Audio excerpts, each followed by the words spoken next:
Hey, si estás viendo este video, hoy es tu día de suerte. Te advierto que los próximos minutos cambiarán tu visión del mundo por completo, porque te voy a contar de dónde vienen todos los problemas de tu país. Sí, señor, conseguí un libro más sagrado que la Biblia, mejor escrito que el Quijote. Este libro tiene todas las respuestas, todas las verdades. Es Las venas abiertas de América Latina, señores, de Eduardo Galeano, el gran clásico. Te cuenta cómo todos tus problemas son culpa de los españoles o los estadounidenses. Y debe tener razón porque es uno de los libros latinoamericanos más influyentes de los últimos 50 años.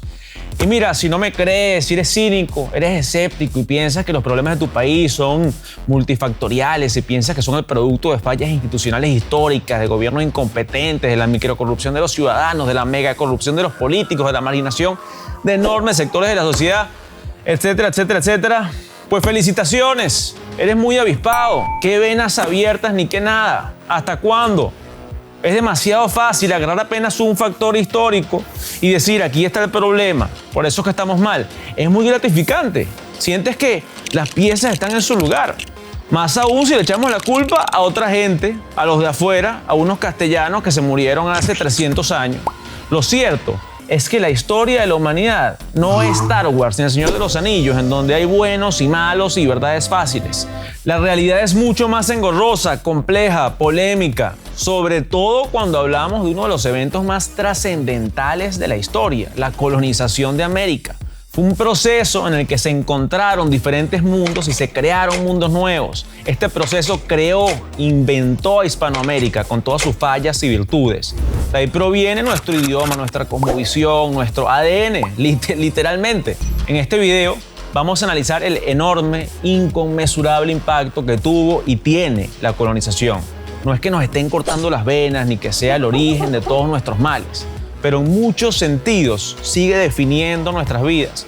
Y si estás pensando, es que ya han pasado 200 años, qué tontería, vamos a ver junto a expertos cómo los patrones coloniales siguen influyendo en nuestras vidas y países. Eso sí, te prometo que no nos vamos a poner con melodramas, ni con lo de víctimas ni victimarios. Vamos primero a lo primero. ¿Qué fue la colonización? Cuando se hizo la colonización, nos trataron, básicamente como esclavos y hasta incluso nos confundieron diciendo que eran la tierra de los indios, y de esa manera fue de que llegaron y vinieron a hacer, a esclavizar a todo el pueblo. Ya de niñito, uno aprendía en el colegio que Cristóbal Colón llegó a América en 1492. Para ser exactos, llegó a una isla de las Bahamas a la que llamó San Salvador. Por alguna bizarra razón, en mi colegio nos obligaban a aprendernos los nombres de los barcos, la Niña, la Pinta y la Santa María. Ya de grande me di cuenta de que los nombres de los barcos dan igual, por favor. Lo que importa es que en 1492 el mundo cambió. Se podría argumentar que ahí empezó la globalización, empezó el comercio transatlántico de esclavos, cambiaron los sistemas políticos en ambos hemisferios, etc. Y empezó a crearse un nuevo mundo. Y no en el sentido eurocéntrico del viejo mundo y el nuevo mundo, no. Literalmente empezó a crearse un nuevo mundo cultural, étnico, político. Y este fue un proceso muy trágico, sin duda alguna. Déjeme comentarle que la colonización en sí en su tiempo fue muy dura, ¿no? Fue muy sangrienta, muy sádica por toda parte de los españoles y por la forma en cómo nos trataron a nosotros los indígenas. Los españoles eran gente de su tiempo, ¿verdad? En el siglo XVI no existían los derechos humanos, el derecho internacional, las ONGs, y las conquistas no se hacen ni pidiendo permiso ni pidiendo perdón. En todo este proceso. En primer lugar, masacres y ocupación de los territorios de las sociedades preexistentes. Grandes desplazamientos de población, sea por huidas o por sometimiento y reorganización territorial. Vinieron prácticamente a hacernos esclavos y obligarnos a nosotros a adoptar la cultura de ellos. Nunca se preguntó, nunca... Entonces, sí estuvo mal la colonización porque como nunca se planteó ante nosotros. Por cierto, muchos pueblos indígenas americanos también conquistaban. Los mexicas, incas, mayas, etc. podían ser pueblos guerreros y brutales. Pero los españoles eran superiores tecnológicamente. En América no existía la pólvora, ni se trabajaba el metal, ni había caballos. Lo más parecido a un caballo era una llama. Y si tratas de montarte en una llama, lo más que puede pasar es que la aplastes y que te escupa, o sea, olvídalo. Además, los españoles, como los mexicas, eran una gente guerrera. La Europa medieval era un lugar muy violento y venían de reconquistar la península, de quitársela a los árabes, a los moros. Así que los españoles sabían de conquistas y eso hicieron. Conquistaron para luego colonizar. Si tú quieres colonizar un territorio en el que ya hay gente, primero tienes que conquistarlo. O sea, tienes que dominar el territorio, apropiarte de él. La estrategia de conquista varió según el tipo de sociedad con la que se toparon los españoles. En el territorio que hoy es México se encontraron con el Imperio Mexica, también conocido como Imperio Azteca. O sea, encontraron una civilización con una ciudad como Tenochtitlan, con una población comparable a Londres o a París en esa época. En este caso, los conquistadores aprovecharon las estructuras de poder existentes, armaron alianzas con los enemigos de los mexicas y capturaron a sus líderes. En contraste, conquistar sociedades menos jerarquizadas, como las que había en la actual Venezuela o la actual Argentina, fue un proceso más lento, un proceso más fragmentado. En todos los casos, los españoles conquistaron, o sea, ganaron. Ahora bien, aunque la conquista fue brutal, la mayoría de los indígenas no murieron a espadazos ni a tiros, murieron por enfermedades. Introducción de nuevas enfermedades, como por ejemplo la viruela, que se propagó rápidamente y causó una gran mortandad. Nadie sabe cuántos nativos había en América cuando llegaron los españoles. Las estimaciones de los especialistas oscilan entre 13 y 90 millones, no sabemos. Lo que sí sabemos es que murieron de forma masiva. No tenían un sistema inmune preparado para lidiar con la viruela, el cólera, la tuberculosis, etc. De nuevo, no hay números exactos, pero estamos hablando de un proceso que comenzó con la conquista y que se exacerbó durante la colonización. Según algunas estimaciones, los virus y enfermedades importados aniquilaron un 90% de la población en el siglo XVII. Pero bueno, imaginemos que eres uno de los pocos indígenas que sobrevivieron a la conquista. Ahora te tocaba sobrevivir a la colonización. Los españoles empezaron a sentarse en lo que era tu territorio y no vinieron a ser amigos, vinieron a imponer, a explotar. Establecimiento, y esto es muy importante, de modelos económicos sociales extractivistas, orientados a satisfacer los intereses de las respectivas coronas, Portugal, Castilla y Aragón, y por su intermedio de otras coronas y grupos económicos de Europa. Desintegración y reestructuración social, destrucción cultural e imposición de la religión católica, imposición de sistemas de trabajo forzados en minas y plantaciones. En América, los españoles explotaron la mano de obra indígena, la mano de obra de los esclavos africanos, las minas de oro y plata, las tierras del cacao y del café y un muy largo etcétera. Fundaron universidades y demás instituciones constructivas, pero estaban destinadas sobre todo para los que provenían de España, la península, y sus descendientes americanos, los criollos. También fundaron ciudades que se nutrían sobre todo de la explotación rural. Fundaron misiones religiosas, pero eso era parte de la colonización espiritual e ideológica. Miren, podríamos pasarnos varios capítulos desmenuzando el complejísimo proceso histórico de la colonización, pero esto se llama ¿Cómo te afecta? Así que vamos a ver el impacto que sigue teniendo en tu vida. Existe una dependencia y, como te decía, todavía sigue habiendo patrones de dominio. Yo te apuesto que tu país no exporta ni chips, ni aviones, ni robots. Los países hispanoamericanos y latinoamericanos en general, salvo algunas excepciones, suelen exportar materias primas y o productos agrícolas. Aquí ven el producto que más exporta cada país de la región. Los minerales como el cobre y el oro son muy comunes, lo mismo que los recursos energéticos como el petróleo y el gas. Otro clásico latino es la agricultura y la ganadería, claro. Ahora veamos la industria, tan escasa. México tiene bastante transporte y maquinaria, pero suele ser de empresas extranjeras que aprovechan la mano de obra barata. O tú puedes nombrar una marca de carros mexicana. No puedes, porque no existe. Estas economías extractivistas son parte del legado colonial. Sí, la colonización estableció en América Latina un modelo económico extractivista, centrado en la explotación y exportación de recursos naturales hacia las metrópolis europeas. Este modelo se basaba en una economía de enclave, donde la riqueza generada no se reinvertía en el desarrollo local ni en la diversificación de la economía. Como resultado se creó una estructura productiva dependiente de materias primas con bajo valor agregado y poca inversión en conocimiento y tecnología. La economía colonial solía extraer riquezas, solía explotar, esclavizar enormes sectores de la población, como fueron los indígenas, los esclavos africanos y sus descendientes. En todo caso, la colonia implantó sistemas autoritarios con alta concentración de poder económico, político y militar, y las élites criollas independentistas escogieron dar continuidad a estos sistemas e incluso profundizarlos. Y es que los problemas de hoy no son consecuencia directa de la extracción y la explotación coloniales. Han pasado muchas cosas entre ese entonces y el ahora, pero claramente nuestros países no han superado los patrones institucionales que se sentaron en la colonia. Bueno, yo creo que el pasado colonial nos afecta bastante porque muchas instituciones fueron, instauradas por los españoles. Y son patrones institucionales muy poco productivos a largo plazo en cuanto a economías diversificadas. ¿Qué mejor ejemplo que mi país, Venezuela, no? Por ejemplo, en la región tenemos a Venezuela, que es el país con las mayores reservas de petróleo en el mundo y que, sin embargo, enfrenta graves crisis económicas. Y lo que esto hace es evidenciar que la riqueza real de una nación radica no solo en sus recursos naturales, sino en su capacidad de generar conocimiento, tecnología y valor agregado a través de una economía más compleja y diversificada.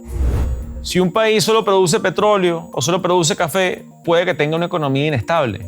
Cuando tienes un país, una economía que depende excesivamente de materias primas, esto puede llevar a que esa economía sea vulnerable a fluctuaciones de precios internacionales y que también desincentive la diversificación y la innovación.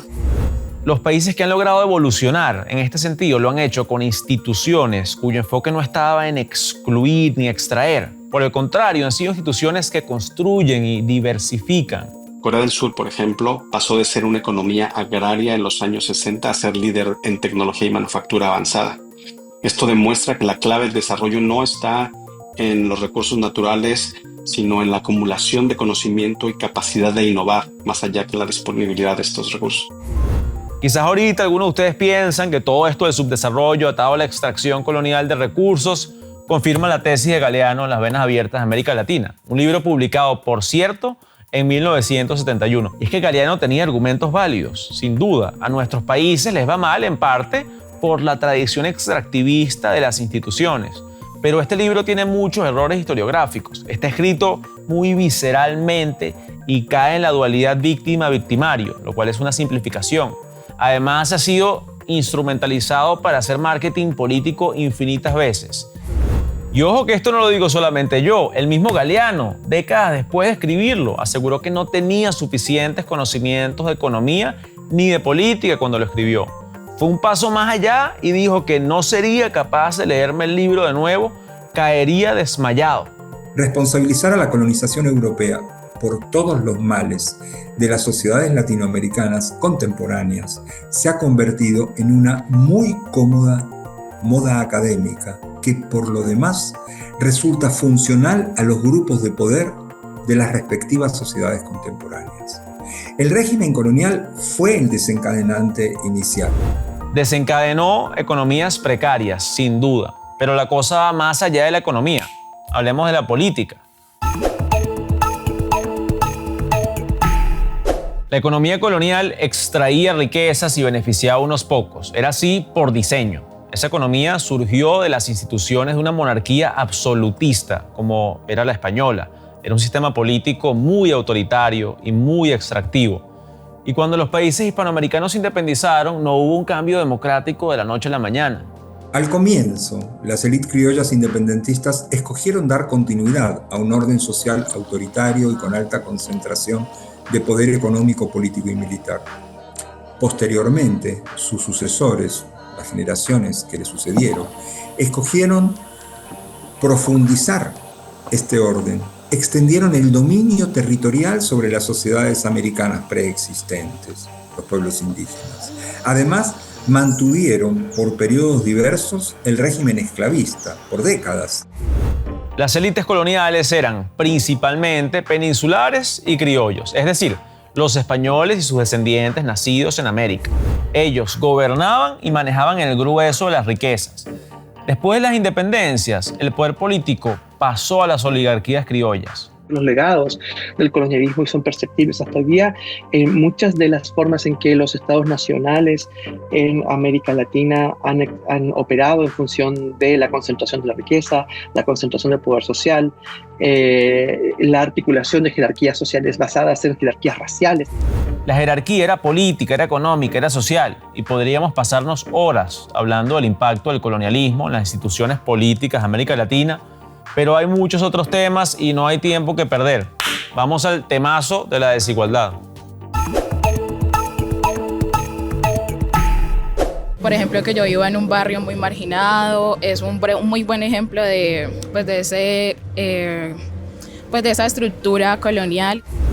América Latina es la región más desigual del planeta. El 50% de la población más pobre solo tiene el 1% de las riquezas, mientras que el 10% más acaudalado acumula el 77% de estas riquezas. ¿Cuántas riquezas tiene la élite? Varía mucho según el país. En Chile, ese 1% tiene alrededor del 50% de las riquezas. En Brasil ronda el 49% y en México el 48%. En donde menos acumula la élite es en El Salvador, Cuba y Ecuador. Por ejemplo, en países como Brasil y Colombia, un pequeño porcentaje de la población posee la mayoría de las tierras agrícolas. Esta concentración de los recursos limita el acceso a oportunidades económicas para amplios sectores de la población.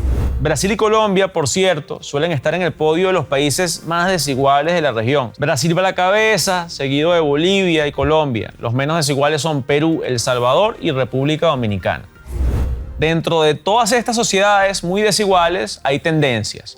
Hay patrones que yo intuyo que están relacionados a la colonia. No creo que sea casualidad que justo los indígenas y los afrodescendientes sean los grupos más pobres de América Latina, ¿verdad?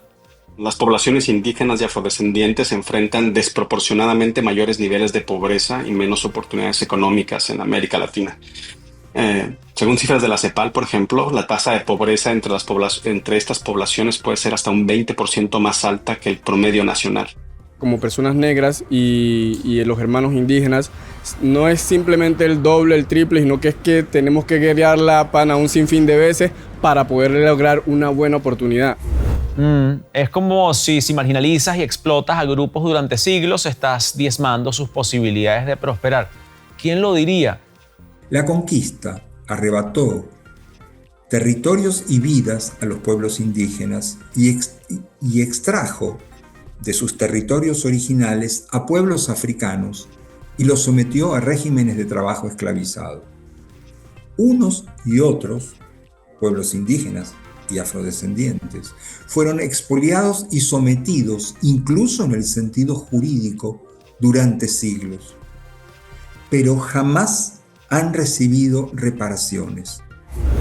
La desigualdad la vemos también en el espacio que habitamos. Unos viven en comunidades enrejadas con vigilancia perpetua, otros viven en barrios marginados, en viviendas improvisadas, sin ningún tipo de infraestructura. En diversas formas. Primero, desde los territorios que son mayoritariamente poblados por gente afroindígena, no hay acceso a educación de calidad, no hay universidades, el sistema hospitalario es precario, entonces siento que desde allí venimos en una desventaja. Y una vez que entras en un ciclo de pobreza, sobre todo de pobreza extrema como la latinoamericana, es muy difícil salir. En Colombia le tomaría 11 generaciones salir de la pobreza, según la CEPAL. Aquí hemos mostrado una gráfica sobre eso como en 5 episodios ya. El punto es claro, hay un ciclo de pobreza. Entonces estamos hablando que de la falta de acceso a educación de calidad, a servicios de salud y empleo formal, por ejemplo, perpetúa un ciclo de pobreza en estas poblaciones. Pasemos a otro tema que es otro tema, pero está muy ligado a la desigualdad y a la pobreza, el racismo. En América Latina todavía se habla de mejorar la raza. Se dice en serio y se dice en chiste. Y la discriminación es el pan de cada día para muchos. Yo creo que la discriminación aún sigue todavía porque hace como 4 años a través de internet me dijeron que era un indígena, que era colonero, que el otro y no sé cuánto. Otro comentario frecuente entre los latinoamericanos es que no hay racismo, sino solo clasismo. Y es que en América Latina es muy difícil separar el racismo del clasismo. Por el pasado colonial hay correlaciones entre el origen étnico y el nivel socioeconómico, como ya vimos. hay una intersección. Los prejuicios del clasismo, es decir, que los pobres no tienen modales, que no tienen educación, que tienden al crimen, etc., se atan al origen étnico también. Entonces, una persona negra sufre los prejuicios del clasismo. Ahora, todos estos son problemas humanos, sociales, pero quizás algunos de ustedes están pensando en términos más económicos. Quizás piensan, bueno, algo así como el problema no es la desigualdad, el problema es la pobreza. Ese es otro clásico. Pero si nos queremos poner a hablar de economía, pues les digo que según el Fondo Monetario Internacional, mucha desigualdad lleva a menos crecimiento económico. ¿Cómo van a contribuir a la productividad grupos marginalizados sin acceso a una buena educación o a trabajos bien pagados? Mucha desigualdad también puede crear inestabilidad social y política y así espantar a los inversionistas, si queremos hablar de economía, ¿no? También puede llevar a que los hogares más pobres se endeuden excesivamente, desencadenando crisis. Esta desigualdad y estas estructuras están limitando el crecimiento de no solamente esos grupos, sino de todos de estos países, ¿no? Nos estamos poniendo límites al desarrollo que si tuviéramos estas políticas pudiéramos ir desencadenando esas barreras y rompiendo esas barreras y poder tener un crecimiento económico más sostenible. La desigualdad extrema no solo es un lastre para los individuos, es un problema para toda la sociedad.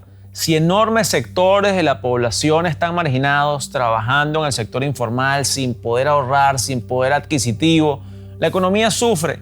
Estás desperdiciando una cantidad impresionante de capital humano, ¿no? Y de posibilidades de creación de riqueza en varias formas, ¿no? Entonces, cuando tienes un grupo que no está participando de forma activa en la actividad económica de un país, realmente todo el mundo estamos perdiendo. Sin duda, el pasado colonial sigue causando problemas, pero ya es una realidad. Ahora toca conocerla, aceptarla y buscar soluciones. Hay personas que pudieran pensar que como esto sucedió hace muchísimas décadas o siglos, es algo que suena más como algún tipo de excusa a la falta de desarrollo de ciertas regiones, de ciertos grupos, de ciertos países. De nuevo, es muy fácil decir que todos los males latinoamericanos vienen de la colonia. Es muy fácil dividir en víctima y victimario. Pero la realidad es más compleja. Además, de nada sirve esa narrativa. Necesitamos soluciones prácticas que contrarresten la herencia colonial. Yo creo que el primer paso es importante reconocer el impacto histórico de la colonización, ¿no? Y esto se debe de enfocar en acciones presentes al día de hoy. Y estas soluciones incluyen invertir en educación de calidad para todos, promover políticas que reduzcan la desigualdad y fomentar la innovación y la diversificación económica en los países latinoamericanos. Ya tú sabes que la educación es clave. Probablemente también sabes que en Latinoamérica no es ninguna maravilla, pero hay muchas y buenas iniciativas. UNICEF ha hecho llamados para reimaginar la educación en la región, digitalizarla, conectar escuelas a Internet en áreas rurales y garantizar el acceso a dispositivos digitales. El potencial educativo aumentaría considerablemente. Otra iniciativa de la UNESCO plantea crear ciudades del aprendizaje. Una ciudad del aprendizaje fomenta el aprendizaje continuo, da oportunidades educativas en todas las etapas de la vida y en diversos entornos, tanto formales como informales. Estas ciudades integran la educación en espacios como bibliotecas, parques y centros comunitarios y utilizan la tecnología para ampliar el acceso a la educación. El objetivo es garantizar la inclusión y la equidad. Esto ya lo están trabajando con varias ciudades latinoamericanas. Lo bueno de soluciones como estas es que uno puede ser parte de ellas. Podemos revisar estas iniciativas u otras similares y ver cómo podemos aportar algo. Luego están las soluciones más puramente económicas y ya esto es cosa de políticos y demás. Implementar estrategias que aumenten la complejidad económica permitirá a los países latinoamericanos producir bienes y servicios más sofisticados. Mientras sigamos con el café, el banano y el petróleo y en otros países estén exportando cohetes y yéndose a Plutón, no creo que la cosa mejore mucho en América Latina.